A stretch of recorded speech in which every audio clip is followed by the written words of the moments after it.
Triplet निकालने के लिए हमारे पास एक मेथड होता है कि पाइथागोरियन ट्रिपलेट में हम तीन चीज़ें मानते हैं, जो उसका रिलेशन एक 2m मानते हैं, एक m² - 1 और एक होता है m² + 1। इसका लिखने का तरीका क्या है कि अगर मैं 2m का स्क्वायर करूँ और m² - 1 का स्क्वायर करूँ तो मुझे आंसर में मिल जाएगा m² + 1 का होल स्क्वायर। तो ये जो ऊपर में तीनों नंबर्स लिखे गए हैं ये सारे के सारे 3 मेंबर्स हैं पाइथागोरियन ट्रिपलेट्स के। तो these are 3 members of Pythagorean triplet, 3 members of Pythagorean triplet. तो पाइथागोरियन ट्रिपलेट के 3 मेंबर्स हैं। तो सबसे पहले क्या बोला गया कि इसका जो सबसे स्मॉलेस्ट मेंबर है वो 8 है। तो सबसे स्मॉलेस्ट मेंबर 8 है, तो मैं इसमें से किसी भी एक मेंबर को मैं 8 से कंपेयर करके देखता हूँ और बाकी के मैं 2 मेंबर्स निकालूंगा और फिर देखूंगा कि क्या वो सबसे स्मॉलेस्ट मेंबर 8 आ रहा है क्या। तो जैसे मैंने कंपेयर इसको कर दिया m² - 1 से 8 को, तो मैंने m² - 1 से 8 को कंपेयर किया तो m² की वैल्यू कितनी आएगी 8 + 1। तो यहाँ से m² की वैल्यू 9 आ जाएगी और m की वैल्यू आ जाएगी √9। इसको मैं लिख सकता हूँ m = 3। अब मैं क्या करूँगा कि इस 3 को अदर 2 मेंबर में पुट कर दूंगा। अदर 2 मेंबर क्या है, तो एक 2 मेंबर है 2m और दूसरा मेंबर है m² + 1। तो अगर मैं यहाँ पे 3 को पुटअप करता हूँ तो 6 आंसर मिलेगा और यहाँ पे मैं 3 को पुट करता हूँ तो 3² + 1 तो 9 + 1 इसका आंसर 10 मिलेगा। तो मुझे आंसर किस तरीके से मिल रहा है, तो मुझे एक तो नंबर 6 मिल गया, एक मेंबर में वैल्यू पुट किया तो, और एक क्वेश्चन में गिवन था, और एक मिल गया है 10। तो इसको मैं लिख सकता हूँ 6, 8, 10। लेकिन मैं क्या देख रहा हूँ कि जो 8 है वो सबसे स्मॉलेस्ट मेंबर नहीं है। हाँ, हालांकि ये पाइथागोरियन ट्रिपलेट होगा। ऐसा क्यों, क्योंकि 6 का स्क्वायर करूंगा तो 36 आएगा, 8 का स्क्वायर करूंगा तो 64 आएगा, दोनों को ऐड किया तो 100 आया, और यहाँ पे 10 का स्क्वायर कर दिया तब भी 100 आया। तो हाँ, ये पाइथागोरियन ट्रिपलेट के कंडीशन को तो सेटिस्फाई कर रहा है। बट जो क्वेश्चन में दिया हुआ था कि जो स्मॉलेस्ट मेंबर था, स्मॉलेस्ट मेंबर 8 है, तो स्मॉलेस्ट मेंबर इसमें 8 नहीं आ रहा है। 8 की वैल्यू कहाँ पे आ रही है, तो 8 की वैल्यू यहाँ पे 0 आ रही है। इसका मतलब ये हुआ कि मुझे क्या करना होगा कि किसी और एक मेंबर से चेक करके मुझे इसको सॉल्व करना होगा। तो जैसे इस बार मैं 2m को ले लेता, तो 2m को अगर मैं 8 मानता हूं तो यहां से m की वैल्यू कितनी आएगी 8/2, जिसका आंसर आ जाएगा 4। और एक हमारे पास है मेंबर m² - 1 और एक मेंबर है m² + 1। तो अगर मैं यहां पे 4 स्क्वायर करके -1 करता हूं तो 16 - 1 मुझे 15 मिलेगा, और यहाँ पे 4 स्क्वायर करके अगर मैं 1 करता हूँ तो 16 + 1 मुझे 17 मिलेगा। तो यहाँ से मुझे क्या क्या आंसर मिला, तो यहाँ से मुझे आंसर एक तो 8 मिल गया, एक 15 मिल गया और एक 17 मिल गया। तो 8, 15 और 17। तो यहाँ पे मैं जो तीनों मेंबर्स देख रहा हूँ इनमें मैं क्या देख रहा हूँ कि जो 8 है वो एक स्मॉलेस्ट मेंबर है और साथ साथ में पाइथागोरियन ट्रिपलेट के रिलेशंस को भी कंप्लीट करता है। अगर मैं यहाँ पे 8 का स्क्वायर करूँ तो मुझे 64 मिलेगा, और मैं 15 का स्क्वायर करूँ तो 225 मिलेगा। इनको ऐड कर देता हूँ तो 5 + 4 9 हो गया, 6 में 2 को ऐड किया तो 8 आ गया, 289 हो गया, और 17 का भी स्क्वायर किया तो मुझे क्या आंसर क्या मिलेगा 289। इसका मतलब कि जो इसका फाइनल आंसर होगा वो इस तरीके से होगा। तो मुझे क्या करना है कि मुझे सिर्फ डायरेक्टली इसको 2m वाले स्टेप्स को नहीं दिखाना है, मुझे साथ साथ में क्या करना है कि जो इसका कॉन्ट्राडिक्शन है जिसपे कि ये आंसर नहीं आ रहा है उस स्टेप को भी शो करना है। अदरवाइज बहुत सारे टीचर्स की रिक्वायरमेंट होती है कि मुझे ये भी स्टेप चाहिए कि कहाँ पे कॉन्ट्राडिक्ट हो रहा है, कहाँ पे एक करेक्ट नहीं हो रहा है, और उसके बाद हमें करेक्ट जो स्टेप है जो क्वेश्चंस के अकॉर्डिंगली डिमांड था कि जो स्मॉलेस्ट मेंबर 8 होना चाहिए उसके अकॉर्डिंगली हमने यहाँ पे सेट किया। तो आंसर्स तो दोनों करेक्ट है, बट स्मॉलेस्ट मेंबर 8 के लिए इस तरीके से आंसर करेक्ट है। हाँ, यहाँ पे अगर वन ऑफ द मेंबर होता तो फिर या तो मैं पहले आंसर को भी लिख सकता था या तो मैं सेकेंड आंसर को भी लिख सकता था, लेकिन इसके लिए सिर्फ क्वेश्चन होना चाहिए कि one of the member, but smallest member करके यहाँ पे मेंशन है, तो मुझे इस बात का ध्यान रखना होगा कि स्मॉलेस्ट मेंबर तो इसी में आ रहा है। तो इसीलिए इसका फाइनल आंसर होगा 8, 15, 17। अब आते हैं इसके नेक्स्ट क्वेश्चन पे। नेक्स्ट है कि find a Pythagorean triplet in which one member is 12। तो एक मेंबर इसका 12 है, तो अगर वन मेंबर 12 है तो थोड़ा सा मैं देख लेता कि कहाँ कहाँ पे इसका आंसर आ रहा है। तो जैसे हमारे पास 3 मेंबर्स हैं, तो 3 मेंबर्स आर, तो सबसे पहले मैं 3 मेंबर्स लिख लेता हूँ। पहला मेंबर 2m है, उसके बाद m² - 1 है, उसके बाद m² + 1 है। तो मैं सबसे पहले इससे कंपेयर करके देख लेता हूँ। तो अगर मैं एम स्क्वायर माइनस 1 से 12 को कंपेयर करूंगा तो एम स्क्वायर की वैल्यू आ जाएगी 12 प्लस 1 और ये बन जाएगा 13, बट यहाँ पे तो m की वैल्यू आ गई √13, तो इसको रिजेक्ट कर देंगे। अब जैसे एम स्क्वायर प्लस 1 को देख लेते करके, तो एम स्क्वायर प्लस 1 को करेंगे तो यहाँ पे 12 होगा, तो एम स्क्वायर की वैल्यू आ जाएगी 12 माइनस 1, तो एम स्क्वायर की वैल्यू आ गई 11, तो यहाँ पे भी √11 आ गया जो कि परफेक्ट स्क्वायर नहीं है। तो इस तरीके से हमने इस स्टेप से इसको कॉन्ट्राडिक्ट कर दिया कि एम स्क्वायर माइनस 1 और एम स्क्वायर प्लस 1 तो इसके लिए मेंबर्स नहीं होंगे।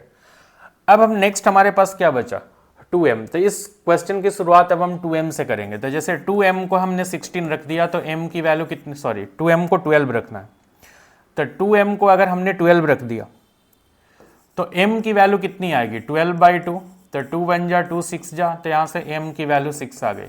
और जो अदर मेंबर्स हमारे पास हैं एम स्क्वायर माइनस 1, तो यहाँ पे वैल्यू पुट कर देंगे 6 स्क्वायर माइनस 1, तो आ जाएगा 36 माइनस 1, तो इसका आंसर 35 आ गया। और यहाँ से आ गया एम स्क्वायर प्लस 1 जो इसका थर्ड मेंबर है, तो यहाँ पे मैं लिख लूंगा 6 स्क्वायर प्लस 1, तो यहाँ पे आ जाएगा 36 प्लस 1, तो इसका आंसर 37 आ जाएगा।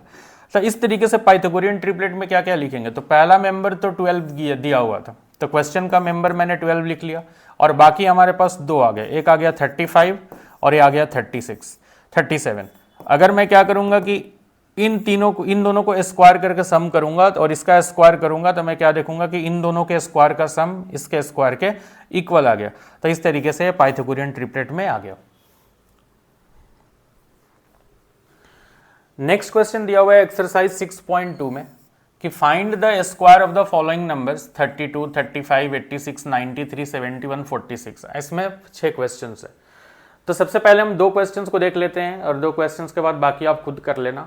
बस मैं स्टेप बता रहा हूँ कि इसमें कैसे करना है। स्क्वायर करने के लिए यहाँ पे मुझे डायरेक्टली 32 का स्क्वायर नहीं करना है, मुझे वो मेथड नहीं लगाना है, इसमें डिफरेंट वे से हमें इसका स्क्वायर करना है। तो जैसे सबसे पहले मैं 32 को ब्रेक करूँगा 30 + 2 में, और उसके बाद ये स्क्वायर करना है, तो मैं क्या करूंगा कि 30 + 2 का स्क्वायर कर लूंगा। और अब 30 + 2 का स्क्वायर करने के बाद मैं इसको 2 बार लिख लूंगा, 30 + 2 और 30 + 2। और यहां तक लिखने के बाद मैं क्या करूंगा, इसमें डिस्ट्रीब्यूटिव प्रॉपर्टी का यूज करेंगे। तो डिस्ट्रीब्यूटिव प्रॉपर्टी का यूज करेंगे तो 30 से सबसे पहले मल्टीप्लाई होगा 30 + 2 और +2 से मल्टीप्लाई होगा अगेन 30 + 2। अब डिस्ट्रीब्यूटिव प्रॉपर्टी से ओपन करेंगे तो 30 को 30 से मल्टीप्लाई करेंगे तो 900 आएगा, और 30 को 2 से मल्टीप्लाई करेंगे तो 60 आएगा। 2 को 30 से मल्टीप्लाई करेंगे तो 60 आएगा, और 2 को 2 से मल्टीप्लाई करेंगे तो 4 आएगा। तो आ जाएगा 900, और 60 + 60 होता है 120 और +4। तो 900 और 120 को ऐड करेंगे तो 1020 आएगा, और +4 कर देंगे तो यहाँ पे आ जाएगा 1024। तो मुझे इस मेथड से, जो हमारा एनसीईआरटी बुक का क्वेश्चन है, वो बोला कि इस मेथड से मुझे इसको करना है 32 का स्क्वायर। अगर हम रियल टाइम में भी 32 का स्क्वायर करते हैं जो हमारा मेथड होता, तो भी यही आएगा। 2 2 जा 4, 3 2 जा 6, 3 2 जा 6 एंड 3 3 जा 9। तो यहाँ से 4 आ गया, 6 + 6 12, 9 + 1 10। तो इसका भी आंसर आ गया 1024। बट अगर कभी भी क्वेश्चन में बोला कि डायरेक्टली इसको स्क्वायर नहीं करना है, बल्कि इसको कुछ अदर वे में करना है, इस तरीके से स्प्लिट करके करना है, तो इस तरीके से हम सॉल्यूशंस करेंगे। अब बात करते हैं नेक्स्ट 35। तो 35 को ब्रेक करने के लिए हम लिख सकते हैं 30 + 5, और यहाँ पे लगा देंगे 30 + 5 का स्क्वायर, और इसको मैं 2 बार लिख लूंगा, यहाँ पे भी 30 + 5 और यहाँ पे भी 30 + 5। अब सबसे पहला काम क्या करना है कि जो पहला 30 है इसको पूरे ब्रैकेट से मल्टीप्लाई करना है, तो इसके सामने में लगा देंगे ब्रैकेट 30 + 5, और जो सेकंड इसका 5 है इसको फिर से मल्टीप्लाई करना है 30 + 5 से। अब यहाँ पे ब्रैकेट को ओपन करते तो 30 को 30 से मल्टीप्लाई करेंगे तो 900 आएगा, और 30 को 5 से मल्टीप्लाई करेंगे तो 150 आएगा, 5 3 जा 15 और 0 हो जाएगा। यहाँ पे भी अगर मैं 30 को 5 से मल्टीप्लाई करूँ या 5 से 30 को मल्टीप्लाई करूँ तो 150 आएगा, और 5 को 5 से मल्टीप्लाई किया तो 25 आएगा। तो 900 तो आ ही गया। यहाँ पे इन दोनों को ऐड करेंगे तो 300 आएगा, और प्लस में 25 आएगा। अब 900 और प्लस 300 क्या आएगा 1200, और प्लस में 25 आ गया, तो इसका आंसर आ गया 1225। और अगर मैं इसको लॉन्ग मेथड से भी करता हूँ, अगर मैं 35 × 35 भी करता हूँ तब भी वही आंसर आएगा। तो मैं 35 × 35 कर लेता, तो यहाँ से आ जाएगा 5 5 जा 25, कैरी में 2 आ गया, 5 3 जा 15 + 2 17, 5 3 जा 15 एंड 3 3 जा 9 प्लस 1 10, तो यहाँ से आ गया 5, 7 प्लस 5 12, 1 प्लस 1 2 और यहाँ पे तो यहाँ इसका भी आंसर आ गया 1225। बाकी मैं बता देता 86 को आप ब्रेक करना 80 प्लस 6 में, 93 को ब्रेक कर देना 90 प्लस 3 में, 71 को ब्रेक करना 70 प्लस 1 में और 46 को ब्रेक करना 40 प्लस 6 में।